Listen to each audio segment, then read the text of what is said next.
So I'm originally from a city called Flagstaff, Arizona. When I was about 20 years old, me and my wife, we'd just gotten married. We moved across the country from Flagstaff, Arizona to Atlanta, Georgia. And before I did that move, I worked for a guy doing commercial work, video production, commercials, and doing editing and stuff. And Extreme Makeover Home Edition was coming to town. And so they called him up and said, hey, we need some production assistants. Do you have anyone? So he recommended I participate. And so I got to work on I think it was the season 2 finale, the Lori Paestua house in Flagstaff, Arizona. And I got to work during those 7 days on the set of Extreme Makeover Home Edition. And that was quite an experience. Just to fast forward, I ended up moving to Atlanta, and Extreme Makeover Home Edition came to Atlanta. And I had been doing some contract freelance work in the IT space, doing some computer repair work for this home construction company. And I really did want to shift into marketing, video production. The degree that I was going to the Art Institute for was for 3D animation. I had a background in video production. I made movies when I was in high school and college and after. And so video production was just a big part of who I was. Storytelling was just something that I did. As an entrepreneur,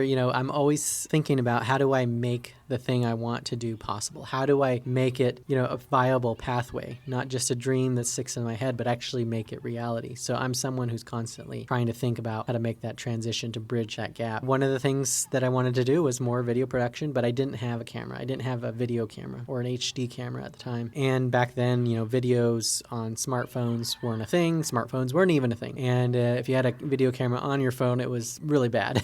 So you had to have a camera, a dedicated video camera for that kind of thing. Anyway, this client that I was working with doing computer repair work, they were partnering with another home builder, and they were going to sponsor an episode of Extreme Makeover Home Edition. They were coming to town, and then they were going to be one of the co-sponsors for that episode. They wanted to take advantage of this opportunity because part of the way that it worked is if you're the main sponsor on the show, you get some exposure being on the show, and that can be visibility for people that watch the show. But to really get the most out of something like that, you gotta do your own work. You gotta do your own promotion. You gotta sort of take that opportunity and amplify it. I was wanting to do production, and so somehow came up that I could help them shoot that. I'd worked on the set before, so I knew a lot of the people in the production, and I maybe would be able to get access to things that I wouldn't otherwise be able to, or any other video producer. So I had sort of a unique angle. Cut a deal with them. I said, hey, you pay me $2,000 and I'll shoot the video, I'll edit, and I'll get you a final product. And they agreed. And I didn't have a video camera at the time, but again, I'm an entrepreneur. So I thought, okay, I'll take the $2,000 and I'll go buy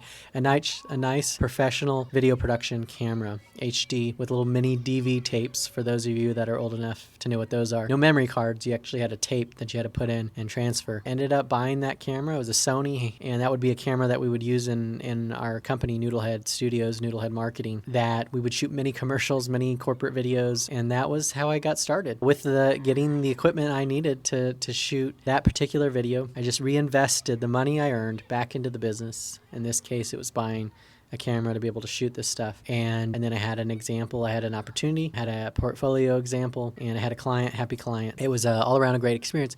But the lesson really for you here, and the thing that I just always think about and that I think is helpful to understand is to have that entrepreneurial mindset and to think about what is it you want to do and how do you get there. And your client wants something, and how do they get there?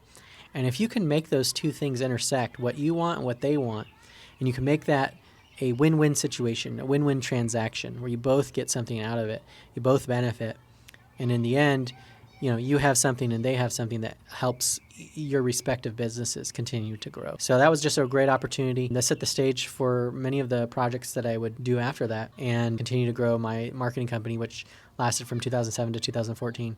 And then 2014, I decided to go on another journey, but that's a story for another time. I'm Jason Scott Montoya, and I'll see you on the next one.